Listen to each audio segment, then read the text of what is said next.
My name is Dr. Moh Yakubi, aka the Dentist.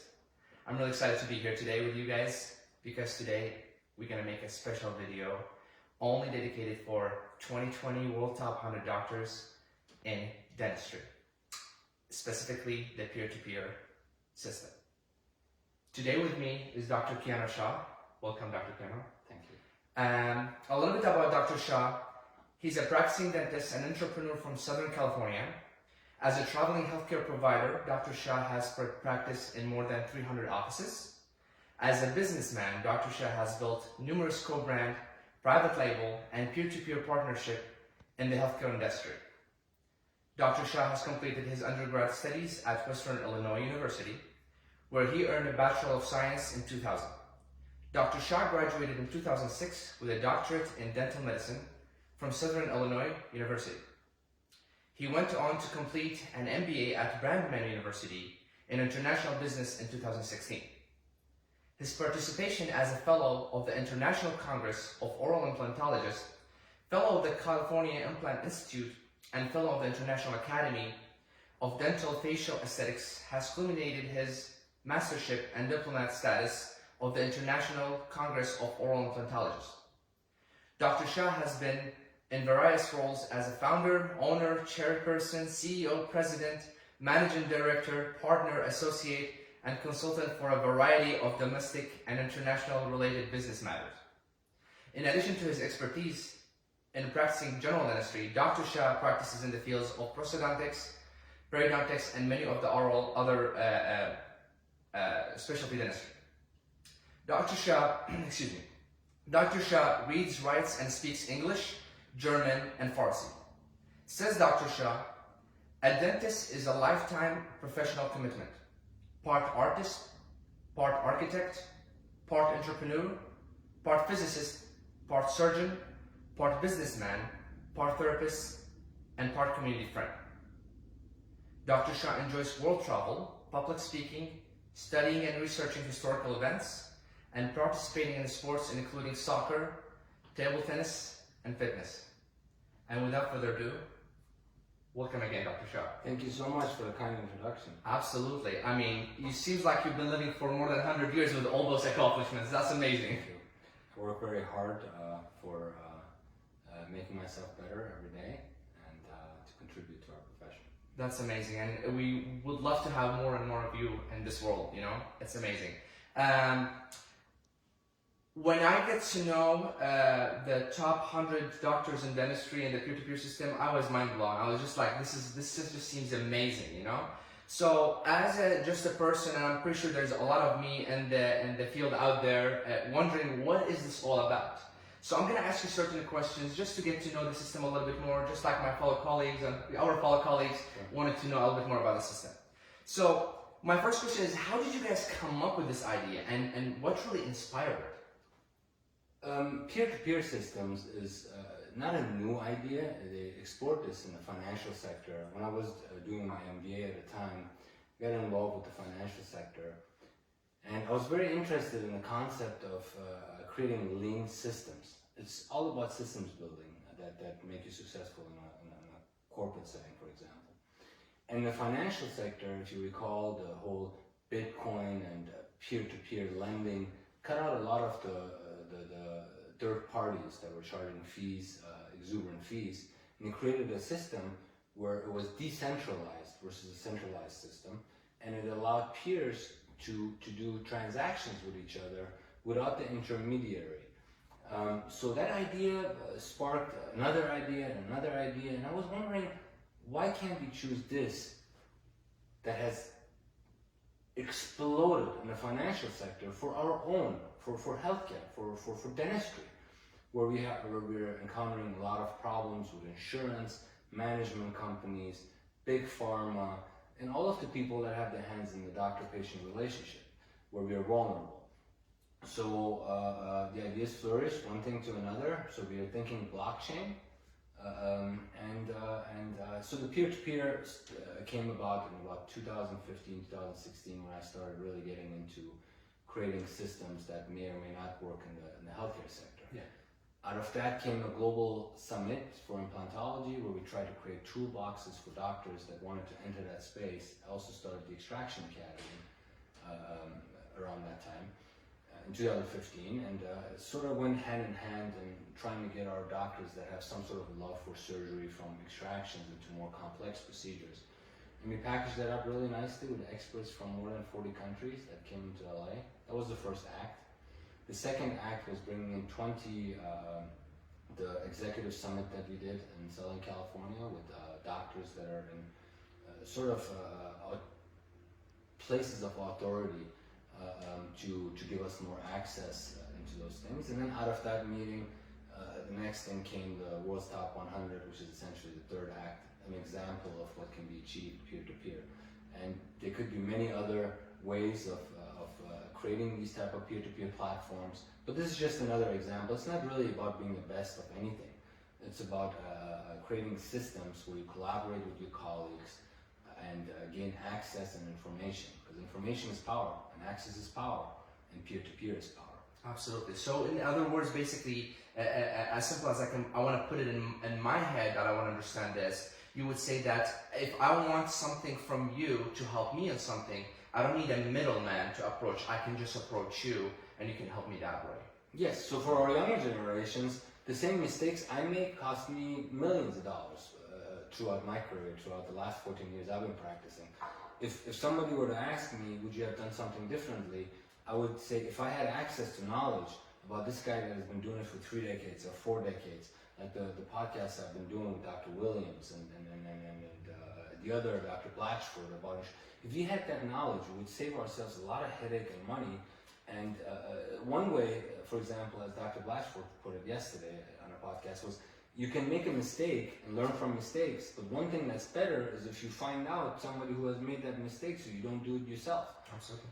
So that's information exchange, for example, is one sample. But there is more. There's continuing education, supply chain, purchasing power, and all these other different areas we could implement peer-to-peer systems that would put us into a better situation of regaining autonomy over our profession and being able to write our own destiny. Absolutely. So with that being said, the peer-to-peer system is also combined with the top 100 doctors in dentistry. And with that being said, I want to ask you the question of, is this the first year that you guys presented the list of the top 100 doctors in the dental field? Correct. We had formed a board of regents of some very well-known doctors that came out of the advisory board for the first and second event. And this board, they were part of, they nominated some people. Anybody could have nominated people. They had a lot of nominations come in. And then we were looking for a variety of not only people from around the world, because we want to create a global organization. Blockchain is a global matter. But also people that are in various specializations, and people that have done something that has contributed to the profession of dentistry, people that have access, that could give us access, so we can accumulate that knowledge and pass it out to our colleagues. So a variety of things went into play when we made the selection. So bringing 70 plus countries together under a platform is not an easy task. And there is no list in the world that could gather up the 100 best doctors in the world. It's not about being the best of anything. But talk is really cheap. Actually taking the first step in creating something that could solve the problems that we see in every chat room. We all have the same problems: insurance, management, staff, overhead, hiring, firing, all of those things. You have to do something. People talk, but nothing gets done. So we took this step. We brought 70-some countries together. We brought them from different areas, just as an example of sampling and polling, because no list in the world could encompass all the wonderful clinicians that are out there that are doing great things for their patients. It's just a platform and a sample of a peer-to-peer system. Makes sense. And I'm going to go a little bit more in details about these questions to maybe break it down a little bit more for our general population.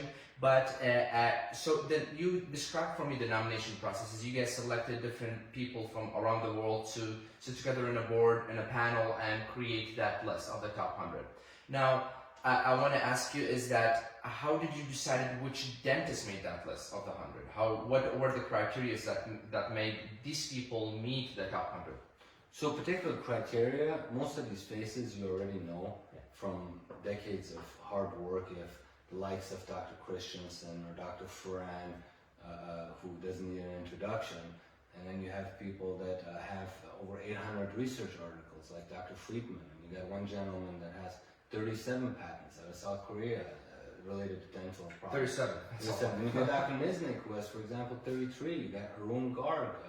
Dr. Garg was a co-founder of the PRP movement, which is now a $40 billion industry. So on and on it goes. Similar figures that have contributed from different countries that give us great amount of knowledge and background. They're not all clinicians, you know. We have one person that's the head of the largest lab in the world. He's the VP of the organization, but he's a dentist.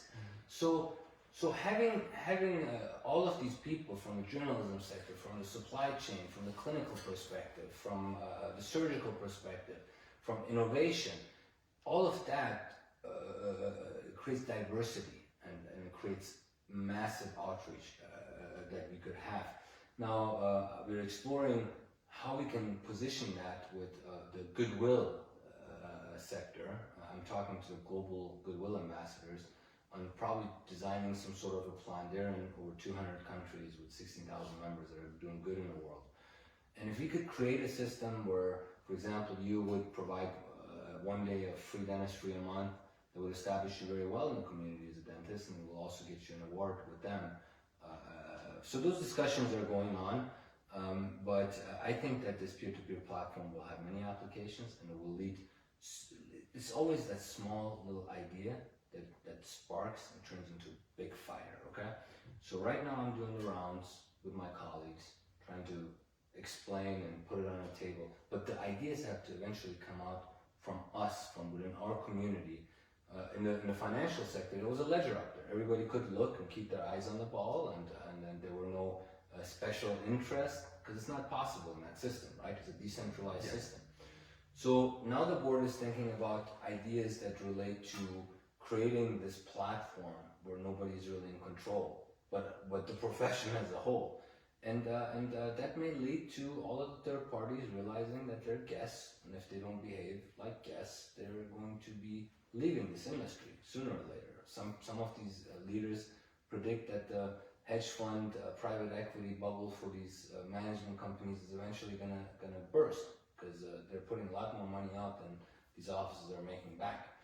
So we have to take these steps to regain autonomy over our profession. When I entered it, which was a little bit about a decade before you did, there was kind of a patient-doctor relationship that was sacred, sort of in the Midwest. And now it's turned into a marketing function, which doesn't sit well with us. Well, absolutely.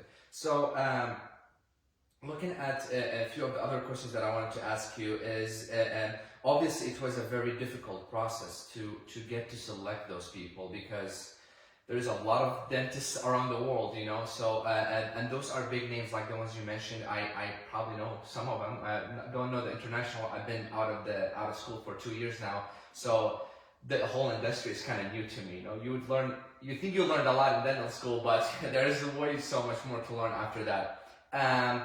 But the goal of compiling and promoting the list. So we are focusing on the peer-to-peer system. We are focusing on creating a way that things will be easier to approach for the dentist.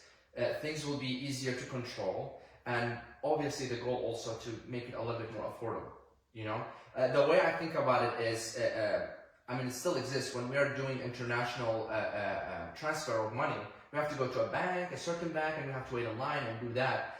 While now, if I want to send you money, I can Venmo or I can use Apple Pay, and boom, in one click, I gave you money. Done. So it's kind of the same. I'm assuming it's kind of the same system that we're trying to approach, which is a wonderful idea, because the industry is so big. The thing I think about the difficult part, like me practicing recent, like starting now, when I want to buy, for example, burrs, you know, like I have to go to certain websites that charges almost an arm and a leg, you know. in the burst kind of perspective. I mean, it doesn't cost that much. But when you go to, like, for example, eBay or Amazon, you're like, whoa, this is like 10 times cheaper. I'm like, is this good? Is this bad? But you don't know, you know? So I think it is a good idea of like start the peer-to-peer system, because it's gonna help each other as a industry, as a colleagues to help each other grow without having that middleman that's gonna charge for in the end of the day, you know?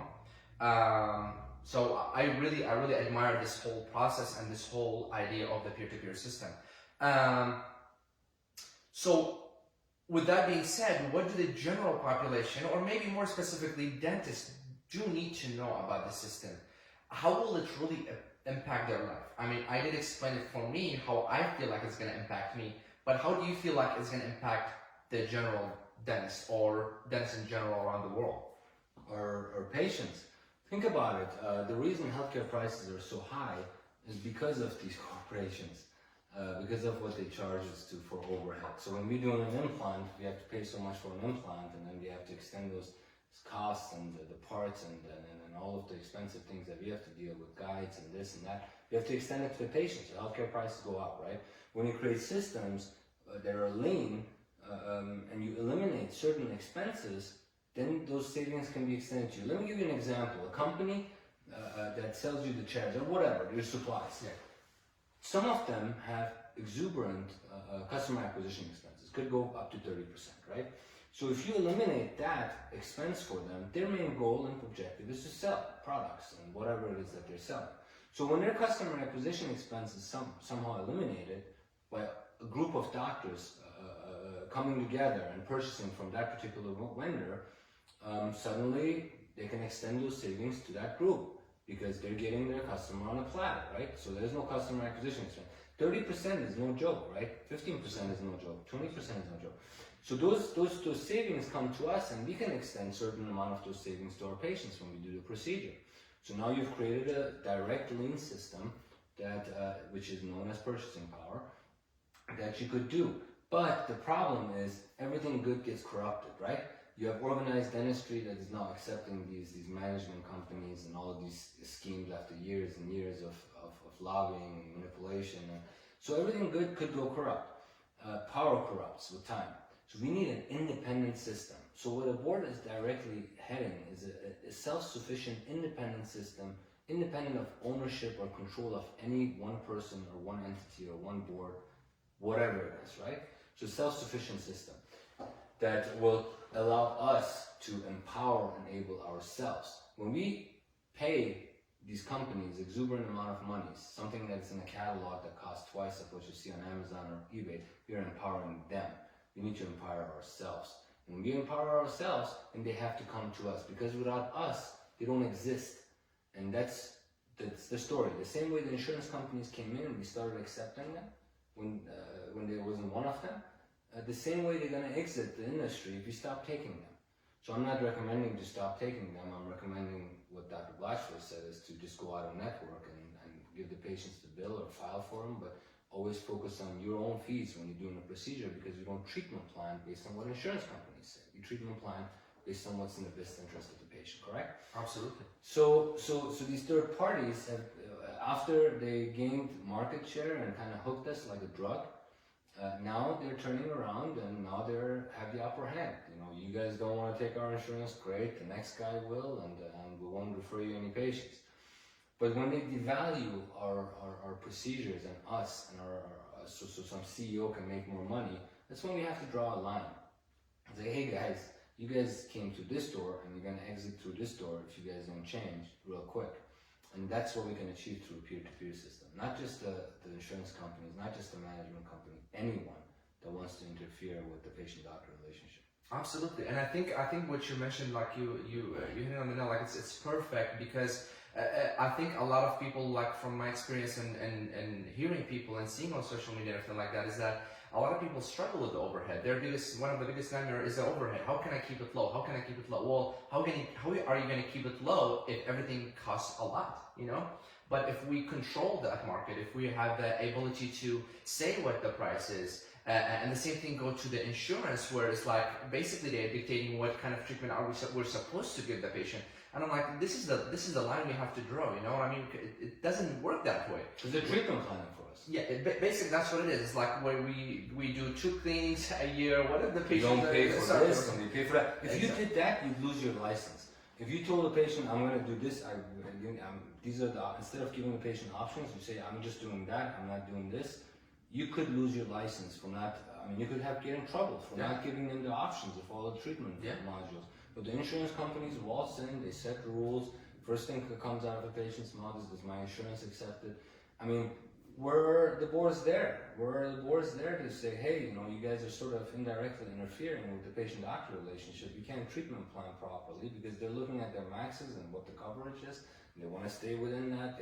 Every year it's something else they don't cover. It's a joke. It's absurd. Yeah, and in the beginning, people like me who, if they want to open a private practice, or people who have a private practice in their early stages, is that you have to be okay with accepting a lot of insurances, because your name is not out there that you'll be like fee for service from day one. You can't do that, But one way you can control that is with the overhead. One way you can control that is by buying those materials, by buying those equipments, which is kind of what I'm going to ask you for, like a transition for the next question is, do you think this peer-to-peer system is a first step to something bigger? Do you think that we're going to be able to create a network, just like Facebook or Instagram, where it's going to be dedicated specifically to dentists, where we can help each other, whether it's, for example, buying equipment, whether it's buying or opening a practice, or what is even the ideal steps for certain procedures from the big leaders of dentistry, that they recommend this kind of treatment and those kind of steps, What do you feel like about that? Do you feel like we are doing the peer-to-peer system in order for us to hopefully reach that kind of destination?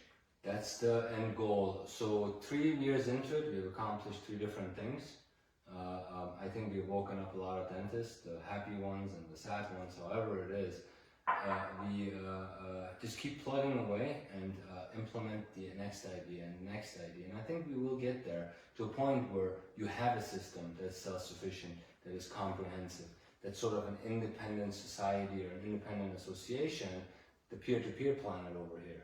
You got all these other planets that are causing trouble in our industry.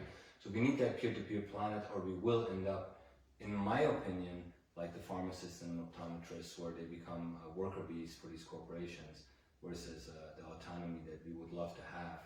And I commend you for planning to set up your own practice. And all of our younger colleagues, either you're living your own dream, or you're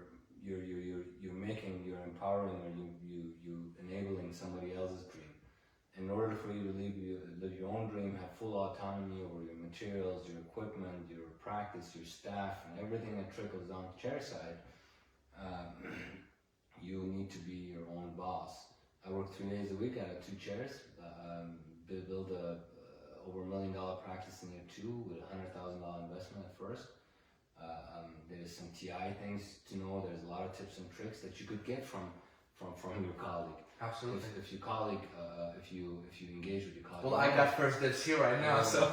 We're here. I'll be there for you. Yeah. I get calls all the time. I bet. Almost every day I get called from a different young dentist. This is what I want to do. This is the stage I'm at. So I know some people that come to your office and shadow you before even applying to school. So I saw that on certain posts that you had on Instagram. So that was awesome. Yes, that's been going on for years. And That's they asked beautiful. the same questions I had when I was at the beginning of my career. And it makes sense. It makes sense. Absolutely. So I'm glad that this is actually going on, and I'm glad I'm in the generation where we are able to do that, because I think it's important, and I think it's it narrows down to are we getting help? Are we getting help from the right people? You know what I mean, in general, and I think we are going to the right direction. But at the same time, I wanted to mention is that going back to the point where selecting those 100, I can only imagine being in your shoes or other people's shoes who are like part of the selecting process, and not people sending, bombarding the emails of all this nomination, and who we can select. But the thing is also, as a leaders in dentistry, and one thing I learned, I don't know who said that saying, but I just love it, and I'm always gonna say it. It says that if you want to make everyone happy, go sell ice cream. If you want to be a leader, not everyone going to be happy. So that is what it is. It takes a lot of effort. It takes a lot of. Might have been Steve Jobs. I think it was Stephen Jobs. I'm not sure. I think it's that. Yeah.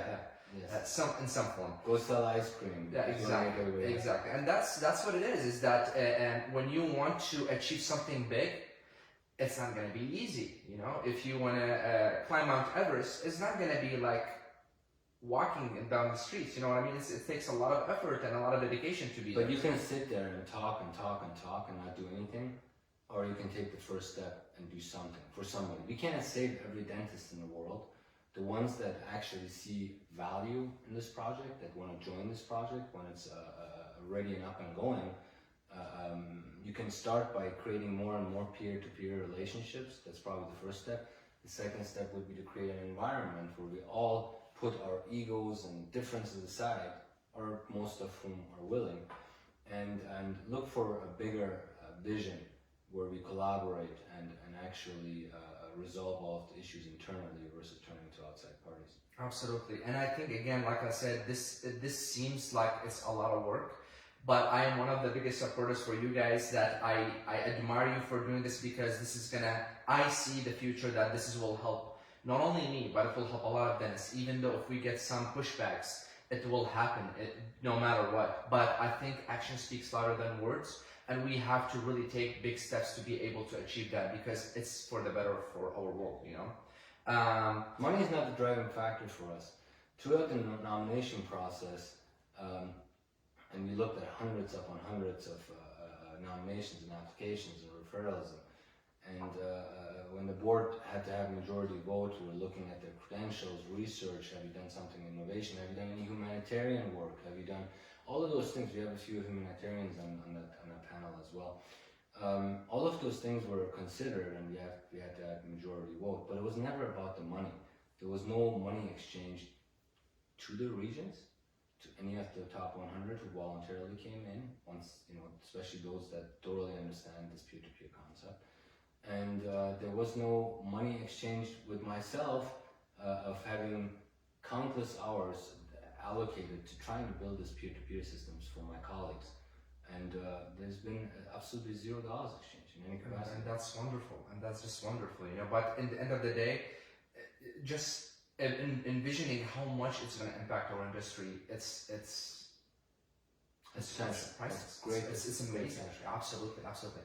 And before we end the session, my last question is, I was reading a little bit about it, and I heard there's a possibility of a gala or something like that going on. So I know it's in the early stage, this whole system that's going on, but are we having ideas of where the gala gonna be, and when, and who's gonna be there? So. Okay, I'm gonna take this up a notch, okay? Okay. Before you answer too, I hope I'm invited, because you have to have a performer on the stage. We might need a co-host. We might need a co-host for the parody part. There you go. Perfect. So we'll see how that goes. But let me put this in perspective to you. They put 100 scientists and researchers into a room who invested tremendous amount, millions upon millions upon millions of dollars, and they came up with a nuclear bomb, right? So imagine putting 100 doctors into a room. What could be achieved, right? What could come out of that if they mingle, if they talk, and from all over the world, right?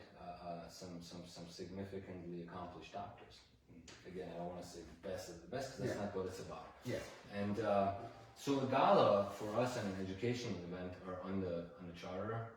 Just like the global summit we did, we're going to have a global interdisciplinary summit where we will invite the endodontists, the prosthodontists, and the orthodontists, and the implantologists, and the restorative guys to bring them all under one roof, so our colleagues can benefit from it and increase their acumen. Because the more you increase your acumen, the more valuable you become to society, and the more income you will have. That's just how it works. So the global interdisciplinary summit is in the discussion, and there's also the World Gala in the discussion. Just as you're talking to the G20 right now, to see, that's wonderful.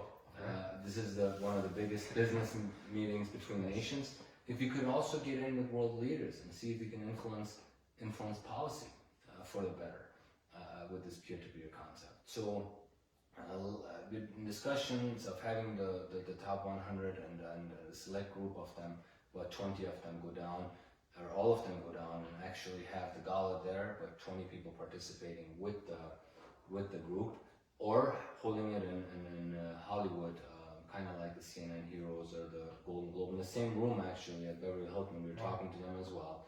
So once that's finalized and it's properly funded, supported by our colleagues, which I'm working on with the board, we will make the announcements, and when the global summit will occur, it could be towards the end of the year, maybe into 21, not sure. But if it happens to go into 21, it would be actually an opportunity to bring the next 100 doctors on board and have them present there as well. That's awesome. I'm excited to hear about it. Even if I'm not invited, I understand, but I'm excited to hear about it. Any last words you want to tell the audience, the people watching this, that people are excited for the future in dentistry? So, well, we're all dentists. I would, a dentist remains your best friend. I highly recommend working with doctors and people that, peers are also people experts in the industry that have track record. We have a great love for evidence-based research. So if you're working with somebody, find out what they have accomplished, what sort of results they've had, and where they go. Dentist is your best friend, and you can go as far in life as you want to go. You'd be surprised how the no's at first turn into yeses, but you have to ask. Okay. absolutely. It's not oh, Dr. Christensen or Dr. Blash. These people want to help you, but you have to take the first step and ask. So you can achieve anything you want to achieve in life, and I think you're going to achieve it better, faster, and stronger with your peers. Awesome. Well, I appreciate you driving all the way from California to Arizona to meet with me and make this video for the colleagues out there and around the world. I'm really excited to see more for the future and more for our industry. And thank you. Thank you so much. Thank you so much. Appreciate it.